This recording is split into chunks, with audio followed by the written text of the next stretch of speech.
guys, it's me again, Kamutika TV. Ayan, thank you so much. Don't forget to subscribe sa YouTube channel ko. Ayan, shoutout sa mga tourist dito sa Macau.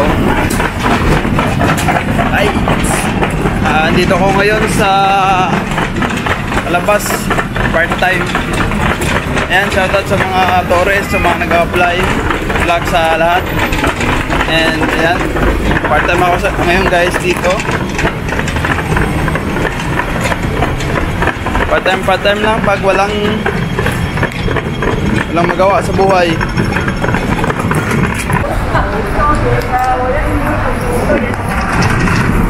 Yan guys, ito yung mga part-time dito sa Macau. Ang mga hindi nahihiya dyan, mag part-time na. Sa bira lang may ganito. And yung mga nag-a-apply dyan, kailangan ng budget.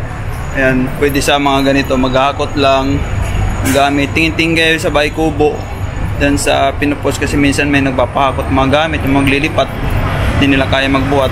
I-grab nyo na yan, sayang din yun. Kahit sabihin natin 50 lang, diba, may pamasahin na kayo, may paprint na kayo ng CV, diba, panggastos nyo na araw-araw, pangkain nyo. And yun lang, ganun talaga dito. Kailangan magtsaga. Tsaka pag mga ganyang part-time guys, pag tinanong kayo ng mga pulis, bawal kasi dito part-time, sabihin nyo lang na tumutulong, helping ka lang, helping sa friend mo. Eh kung sasabihin mong part-time, ayun, uwi ka talaga sa Pinas bigla, pauwiin ka. Bawal na dito eh. Kaya pag kami tinatanong, helping lang, helping a friend, ganun lang. Yung mga part-time dito sa Macau, lipat bahay, ganun lang. Mostly mga ganun, lipat bahay. Ayan guys, yan lang. Ayan, tutulak ko yan hanggang bara, diba? 50 per hour. Yun yung minimum dito sa mga Pilipino na hakot gamit. 50. Baka 50 lang ibigay sa akin ngayon kasi wala naman tong 1 hour eh. Tulak lang naman yan hanggang doon.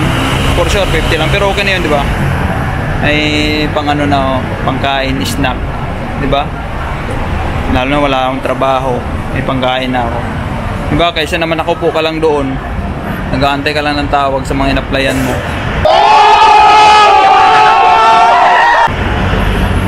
Ngayon medyo isang oras talaga ako kasi nagbablog pa ako eh. Nagbablog pa ako. Natatagalan daw ako. Siyempre isang oras, mamaya 25 minutes lang yung biyahe ko doon. Bigay sa akin 25 lang, di makalahati.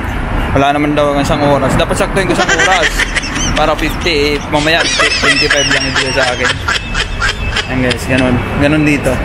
Basta yung mga nag-a-apply, part-time din kayo pag may time.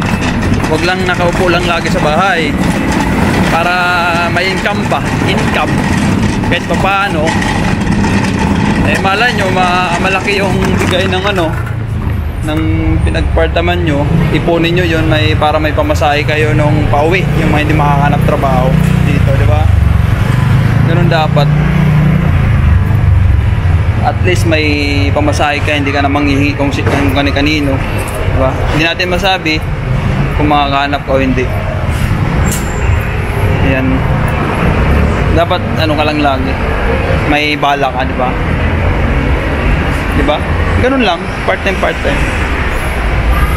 Diskarte ba?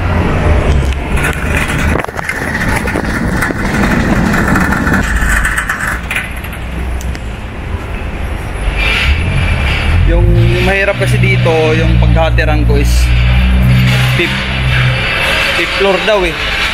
Diba? 5th floor. Mukhang iyak ako nito nang walang luha.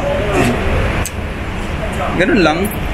Ganun dito sa Macau. Pag wala kang ginagawa, hanap ka ng part-time, tingin ka sa bahay kubo. Dun sa mga group. Diba? Kung mayroon kang yun lang. Okay na yun, 50. Kung nakaupo ka lang sa bahay, saan ka makakuha ka ba ng 50? Nakaupo ka lang doon. Diba?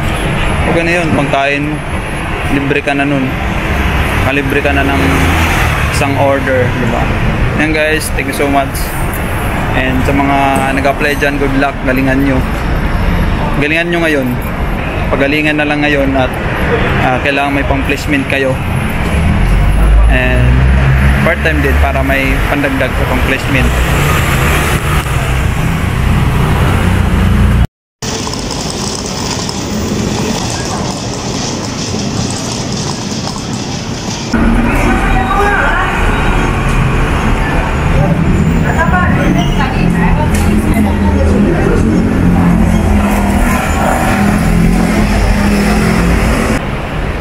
Yan, thank you so much guys sa mga nag-subscribe at sa mga hindi pa mag-subscribe dyan, subscribe na. Thank you so much guys in advance, and yan, good luck sa lahat. I love you all. Ingat lagi. God bless. Thank you.